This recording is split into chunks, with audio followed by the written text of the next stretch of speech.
Hello students, मेरा नाम अखिल काबरा है।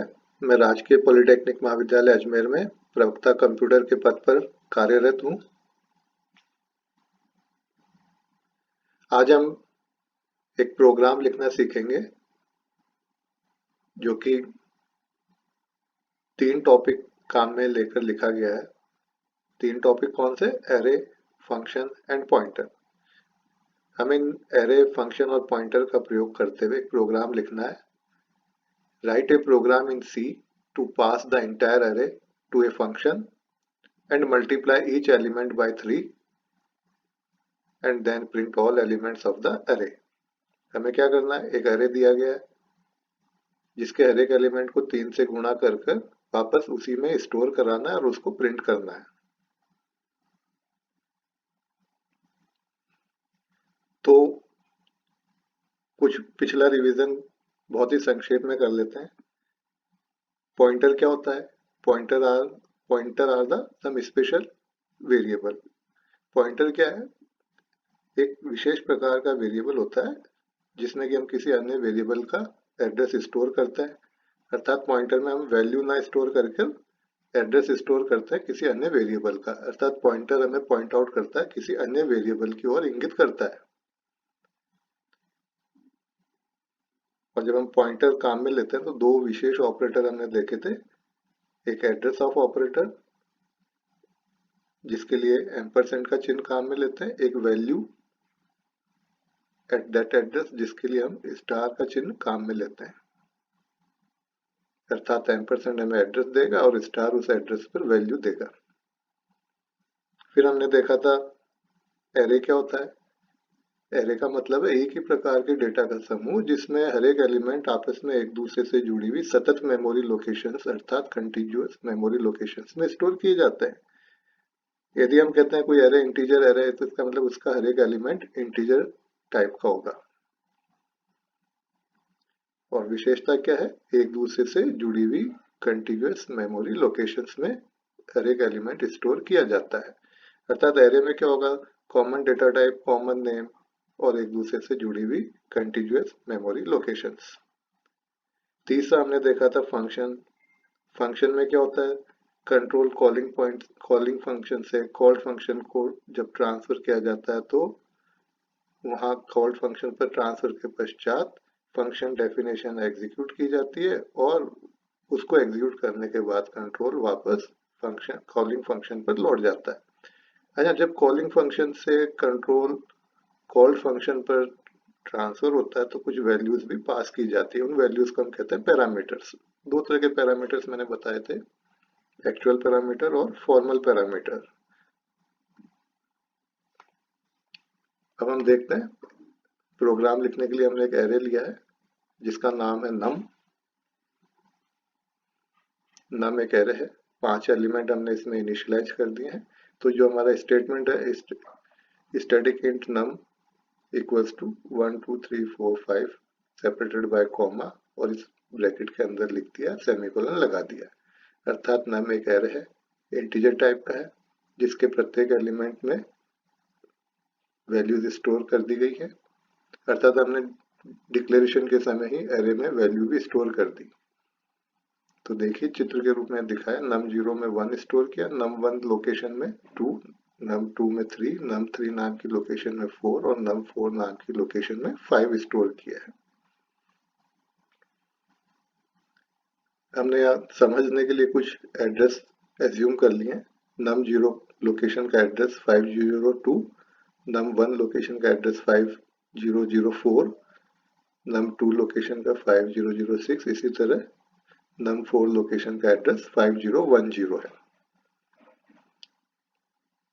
मैं फिर से बता देता हूँ, एक एरे लिया है, इंटीजर टाइप का है, नम उसका नाम है, उसके 5 एलिमेंट नम 0 से लेके नम 4 तक होंगे, उनमें ये वैल्यूज हमने स्टोर करा दी है और इसके लिए हमने डिक्लेरेशन के समय ही इनिशियलाइजेशन कर दिया है with the help of this statement, जैसा आपको स्क्रीन पे दिख रहा है। और समझने के लिए हमने कुछ एड्रेसेस यहाँ मान लिए हैं। नम 0 का एड्रेस 5002, 5002 और नम 1 का 5004, इसी तरह num4 का 5010।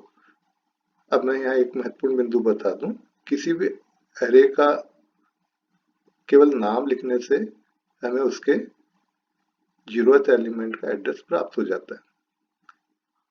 अभी देखिएगा, अभी मुझे इस लोकेशन का एड्रेस निकालना है, तो मैं पॉइंटर का यूज करते हुए अर्थात एम्परसेंड का यूज करते हुए कैसे लिखूंगा, मुझे कौन सी लोकेशन का एड्रेस चाहिए, num0, अर्थात मेरा सब्सक्रिप्टेड वेरिएबल है num0, तो मैं लिखूंगा एम्परसेंड num0। तो ये एम्परसेंड num0 मुझे देगा एड्रेस ऑफ दिस लोकेशन अर्थात 5002। और मैं इसको दूसरे तरीके से क्या लिख सकता हूँ, केवल एरे का नाम लिखने से हमारा ये मीनिंग रहेगा कि address of the 0th element.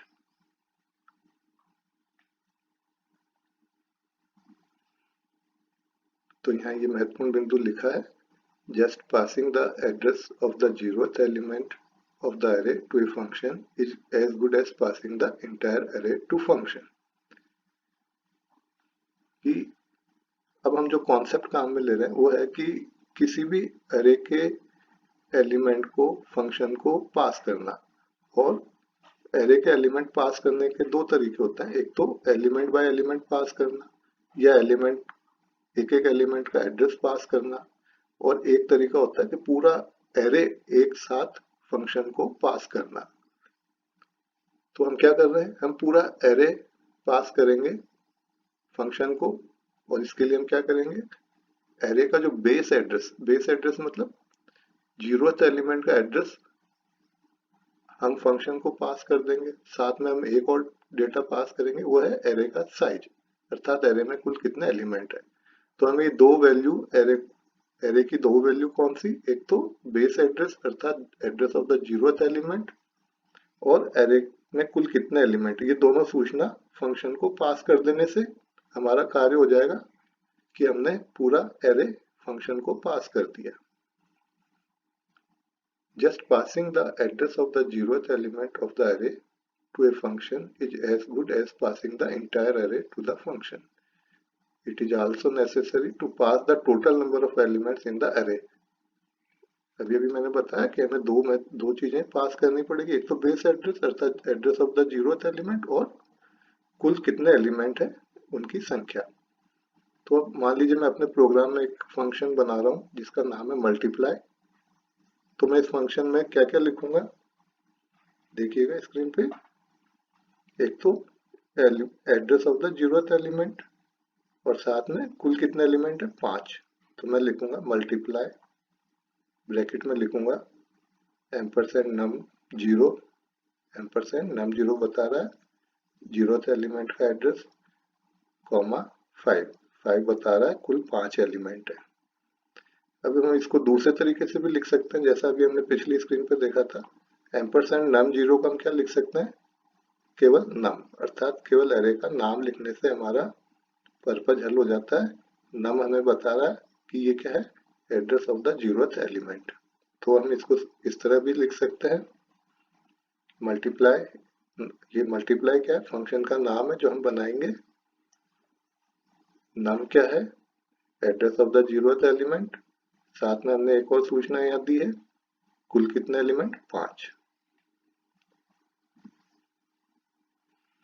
Remember, array elements are always stored in contiguous memory locations so that a pointer when incremented always points to an immediately next location of its type। अब हम यहाँ एक और concept देखते हैं कि जब भी हम किसी पॉइंटर को इंक्रीमेंट करते हैं तो वो अपनी टाइप के तुरंत बाद वाले लोकेशन को इंगित करता है। अब चूंकि एरे में हर एक एलिमेंट एक दूसरे से जुड़ी हुई सतत लोकेशंस में स्टोर है, मान लीजिए जैसा भी हमने चित्र में देखा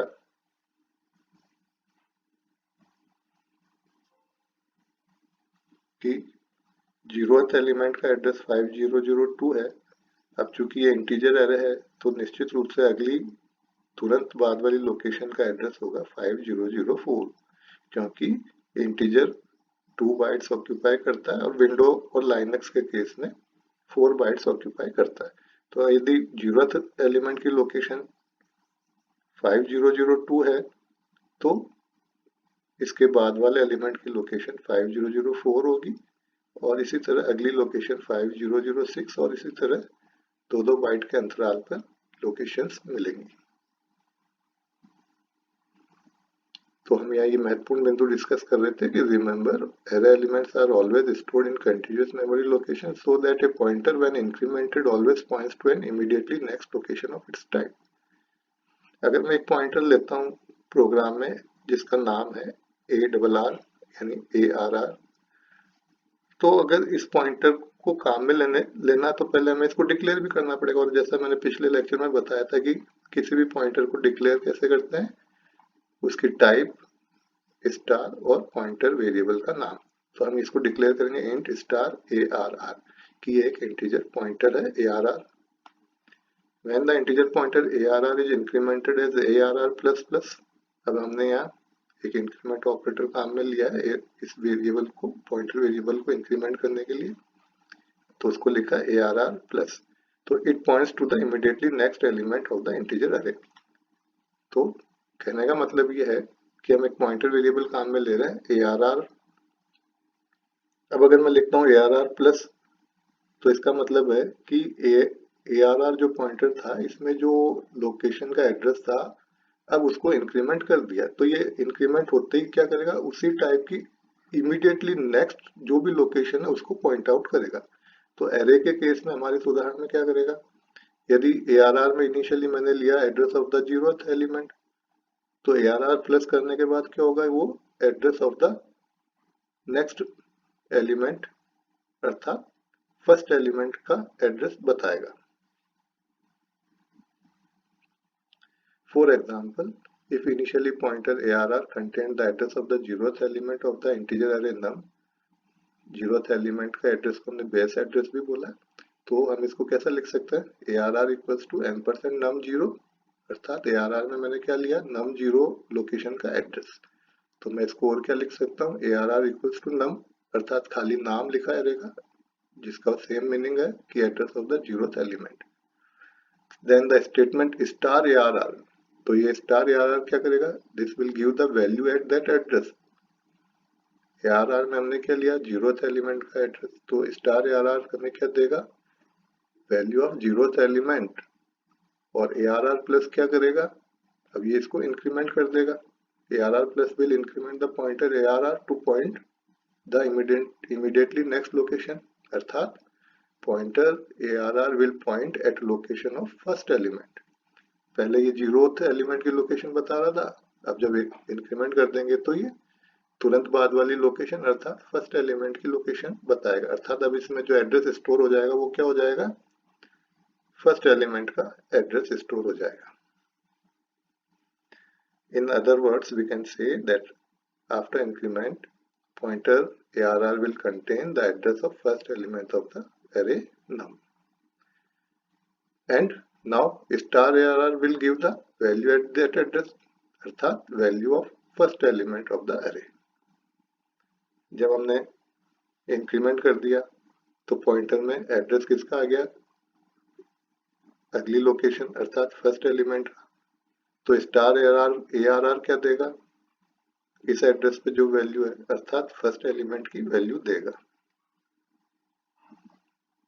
अब हमने जो भी कॉन्सेप्ट्स पढ़े इनका यूज करते हुए प्रोग्राम लिखते हैं।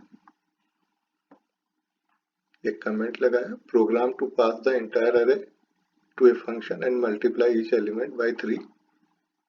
एक फाइल इंक्लूड की है, #include stdio.h, एंगल ब्रैकेट के बीच में लिखा है, मेन से शुरू है प्रोग्राम। एक साधारण वेरिएबल आई डिक्लेयर किया और एक जो फंक्शन हम बना रहे हैं उसको डिक्लेयर कर दिया है जिसका नाम है मल्टीप्लाई। तो ये जो है ये स्टेटमेंट क्या बता रहा है, फंक्शन डिक्लेरेशन। और इसमें हमने ARR को डिक्लेयर कर दिया एज ए पॉइंटर वेरिएबल और एक वेरिएबल लिया n जो साधारण वेरिएबल है, इंटीजर टाइप का है। अभी पिछली स्क्रीन पे हमने देखा था, हमने एरे को डिक्लेयर किया, साथ में इनिशियलाइज कर दी पांचों वैल्यूज, यानी एरे के पांचों एलिमेंट में वैल्यू भी स्टोर करा दी with the help of this statement static int num. यहाँ साइज इसलिए नहीं लिखा एरे का डिक्लेरेशन के समय ही हम चूंकि इनिशियलाइजेशन करा रहे हैं इसलिए साइज की आवश्यकता नहीं है, ये अपने आप ले लेगा कि एरे का साइज कितना है, 5 एलिमेंट का, क्योंकि हमने यहाँ 5 ही वैल्यू असाइन की है।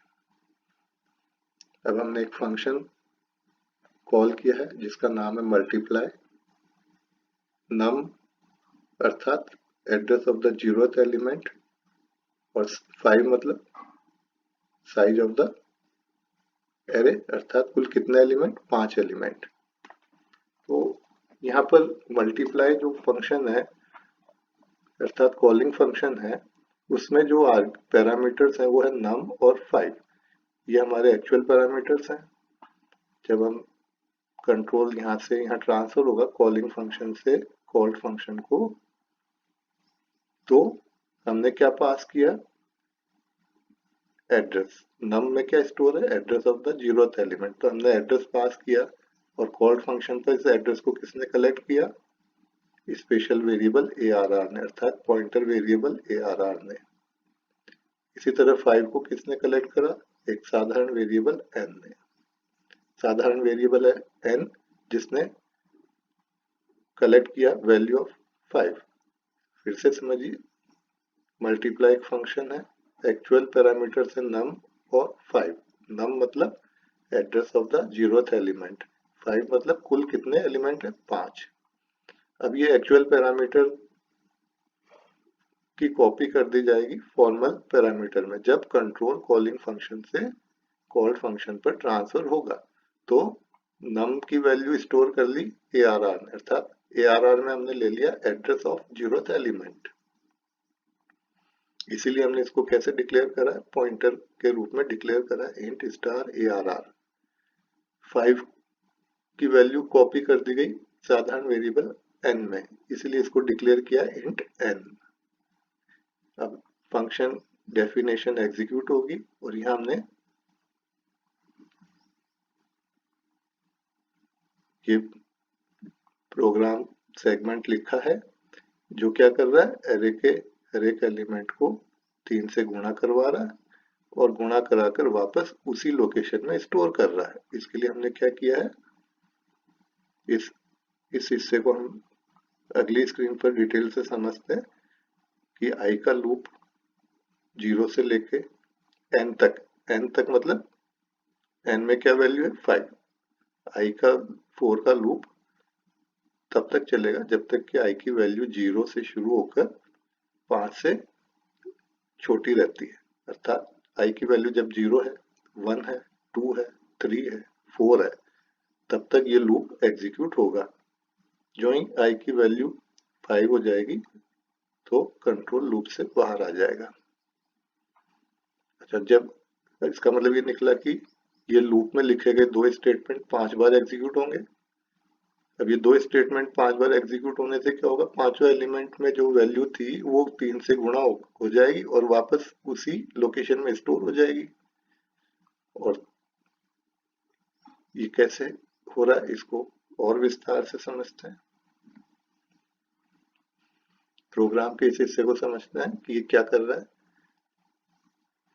फोर लूप 5 टाइम एग्जीक्यूट होगा, आई की वैल्यू 0 से शुरू होकर 4 तक, अर्थात आई लेस देन 5 है जब तक जाएगी।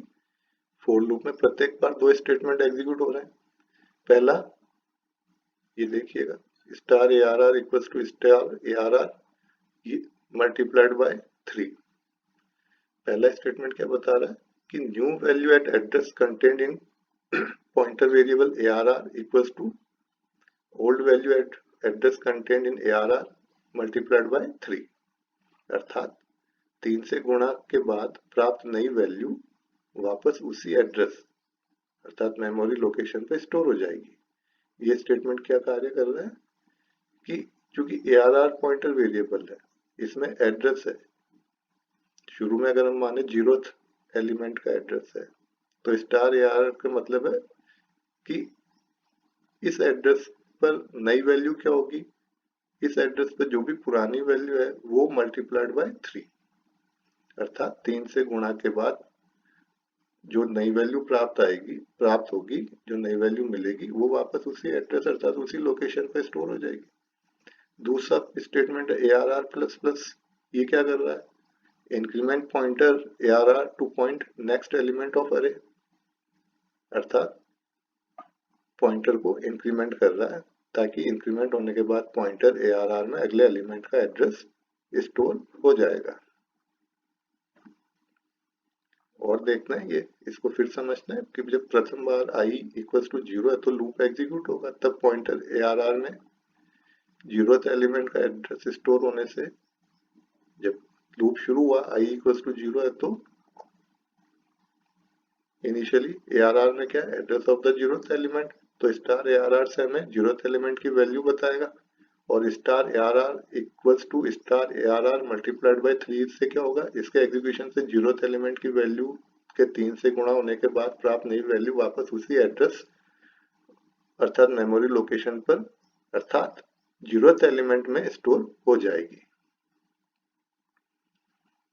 समझ में आया कि जब शुरुआत में I इक्वल्स टू 0 है तब क्या हो रहा है, क्योंकि ARR में address of the 0th element है, तो इस स्टेटमेंट के एग्जीक्यूशन से क्या होगा, 0th एलिमेंट में जो वैल्यू है वो 3 से गुणा हो जाएगी और वापस उसी लोकेशन में स्टोर हो जाएगी।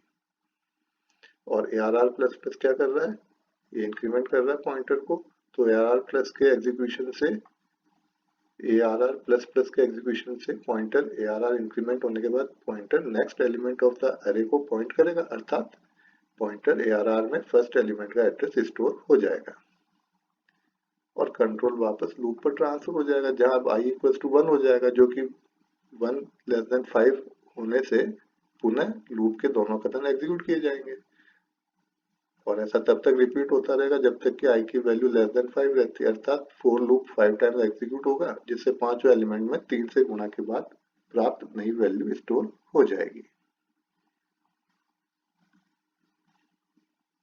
तो देखिएगा ये हमने डिटेल में समझा ये वाला हिस्सा, और जब ये 5 बार लूप एग्जीक्यूट हो जाएगा तो कंट्रोल वापस कॉलिंग फंक्शन पर ट्रांसफर हो जाएगा और इसके बाद हमने ये क्या किया है, एरे को प्रिंट किया है, सिंगल डायमेंशनल एरे नम जिसके 5 एलिमेंट हैं उनको प्रिंट कर दिया। अब ये प्रिंट होने के बाद हमें क्या देगा, उन पांचों लोकेशन पर 3 से गुणा के बाद जो नई वैल्यूज आई थी वो प्रिंट होके मिलेगी। तो 4i equals to 0, i less than equals to 4, i plus plus, और लूप में हमने लिखा printf %4d num i, तो इससे हमें हमारी नई वैल्यू वाला एरे num की पांचों वैल्यू स्क्रीन पे डिस्प्ले हो जाएगी।